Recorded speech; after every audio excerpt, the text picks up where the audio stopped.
Along the rippling waters of a small lake, a tradition has been repeated for nearly a quarter of a century.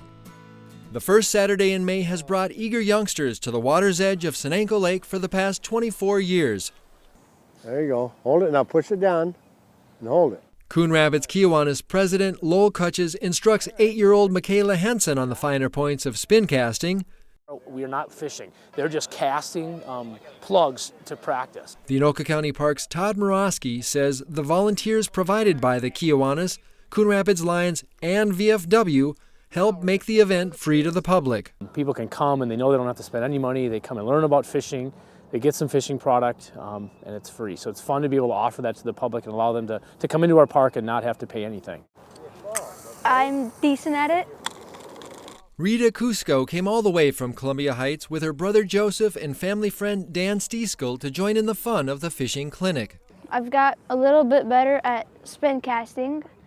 I've learned how to tie a knot. I'm not that good at that. The presenters that all present these stations are great. They are really good with working with kids. They're really hands-on, as you can see behind us, the casting. So they work real hands-on with the kids and learn those skills so they can actually do it again. The knot tying, real patient with the kids. So the presenters are really good. So the kids go away with some knowledge that they hopefully can use when they're out fishing that. You got it? Yep. Grab this end and this end in one hand. There you go. John Platers knows knots. Grab your string and put it through the loop. He volunteered last year for the first time and loved it so much he came back again. Just like you're tying a shoe, so hold it like that. Now we're gonna take one of the strings and put it back through the loop or the hole so we have a loop. Dressed up in her green frog raincoat, it's the first fishing clinic for 5-year-old Abby Baker. You got it, yep, bring that through, right through there. Now make one hand here. Okay, now grab your hook and put it through the loop. Slowly pull it. Slowly keep going. You did it, buddy. Good job. Everyone, polymer knots. Having the kids learn how to do stuff, and not very many places do this. And I think this is a great event for the little kids and try to get them into the sport. Okay, so we're going to keep all this stuff out of the water, right guys? It was the first time at the clinic for the U.S. Coast Guard Auxiliary. Part of their mission helps educate people about being good stewards of the environment. This will rust, but aluminum doesn't rust. So how long does it take for that to break down? 600. 600?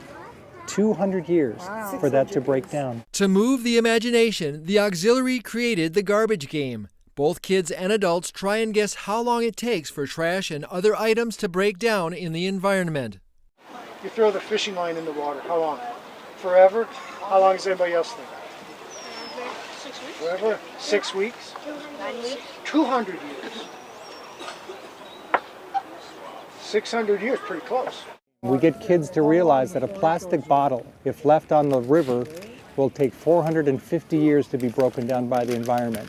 Things like glass jars will never be broken down because it's made of sand. So making sure that it's important that they recycle those items. Plastic bags that you might get at a store float on top of the water and the fish eat them and then they die. And so making sure kids realize the importance of recycling those items and making sure they don't end up in our waters.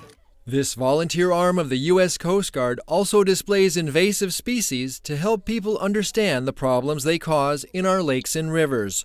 What's important to understand about the invasive species in places like Coon Rapids where you have the dam, people feel that's a regular natural barrier, so they don't have to really take responsibility a lot of times to make sure we're not introducing these species to non-native waters.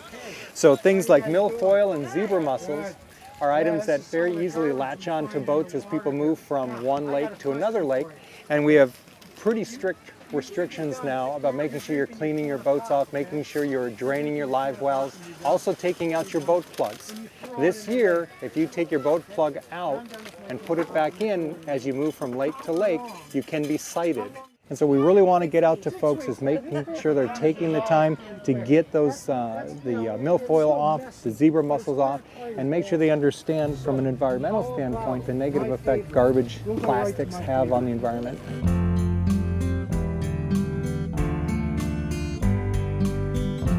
So there's smallmouth bass, largemouth bass, we got rainbow trout.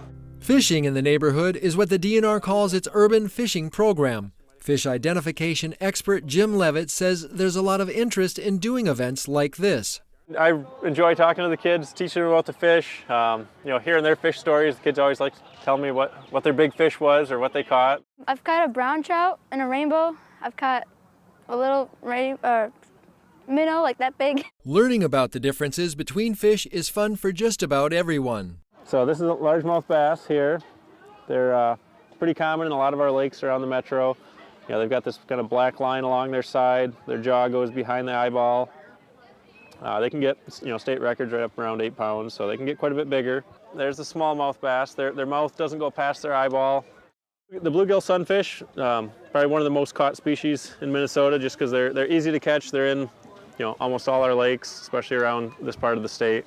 So a pumpkin seed sunfish, he's got the little orange spot on his cheek. And if you think this looks like a carp, think again.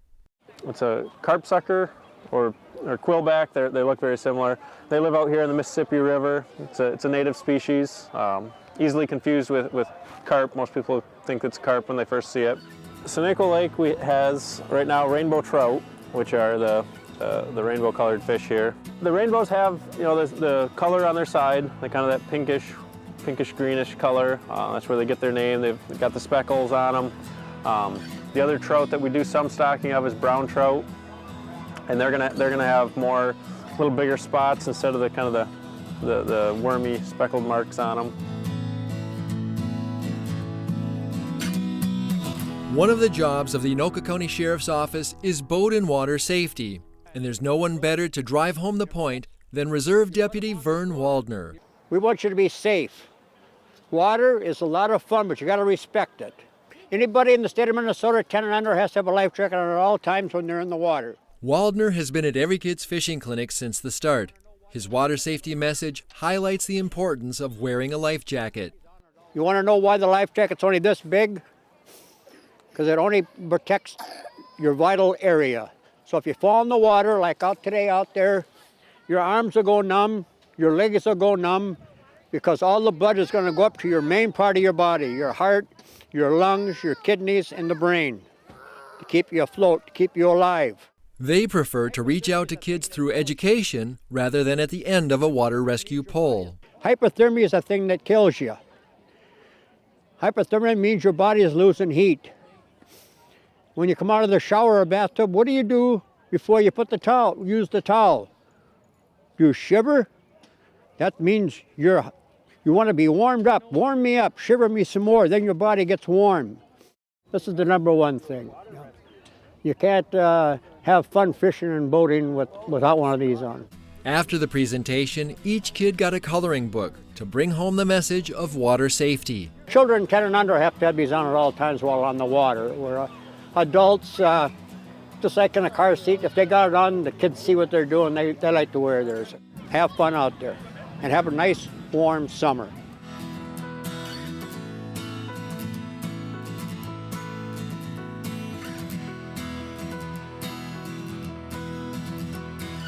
We bill it as a kids fishing clinic, but parents are along with the kids learning those fishing skills, the knot tying and the casting and all those things. So hopefully then they can, when they go out fishing, they can have some knowledge and help their kids do that too.